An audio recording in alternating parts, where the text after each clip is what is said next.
Next में क्या है आपका, बात आती है आगे स्केलेटल ट्रायंगल। क्या आती है?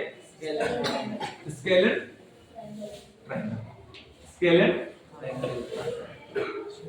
स्केलेटल ट्रायंगल क्या होगा बेटा कि sides are not equal. Sides are not equal. तो साइड्स बराबर नहीं है तो मतलब वो कौन सा ट्रायंगल माना जाएगा? आइसोसेलेस ट्रायंगल माना। देन स्केलेटल ट्रायंगल क्या होगा? तो मैंने बताया था sides are not equal. Skeletal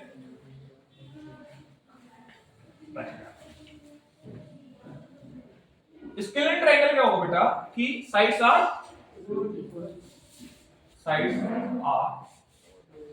not and angles are not also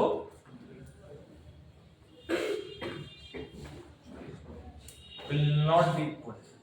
Will not be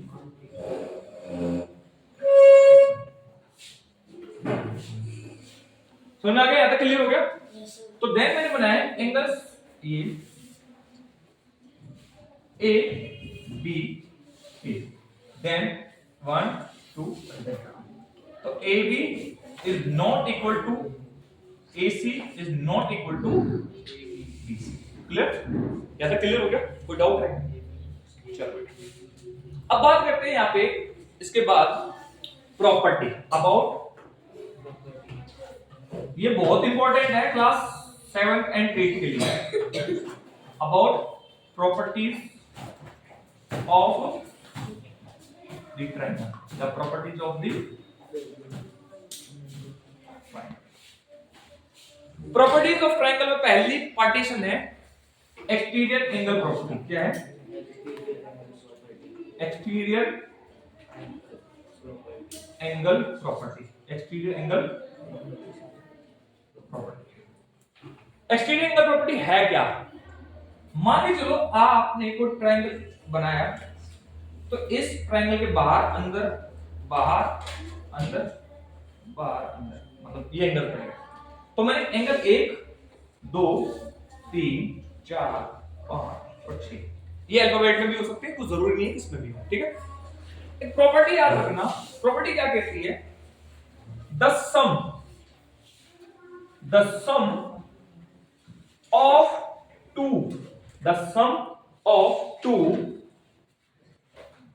interior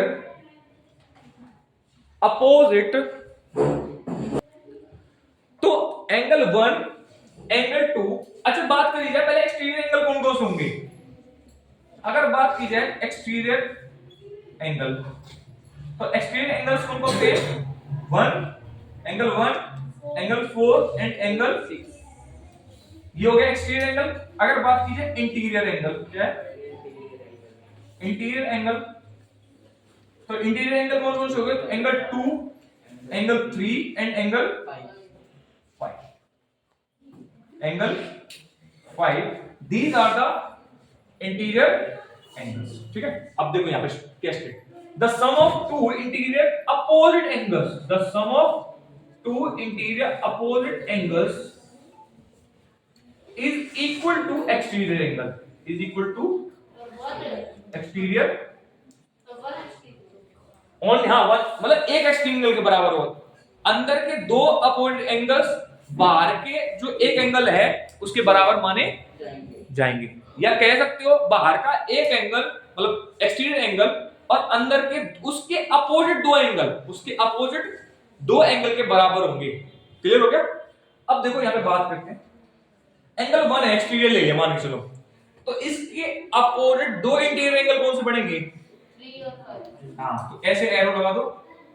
तो 20 एंगल 3 एंगल 5 बराबर होते एंगल 1 के।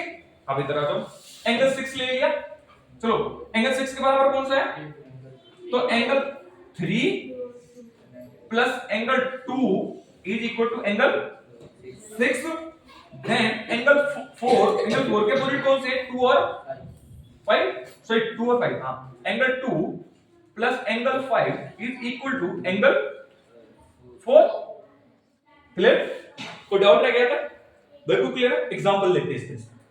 एक एग्जांपल में क्या होता है कि हमें यहां पे या तो बाहर का एंगल पूछेगा या अंदर का कोई एक गायब दे रखा होगा और बाहर का दे रखा होगा, अंदर का एक दे रखा होगा। जो एग्जांपल 1 क्या कहते हैं? फाइंड, पहले फिगर बना लेता हूं।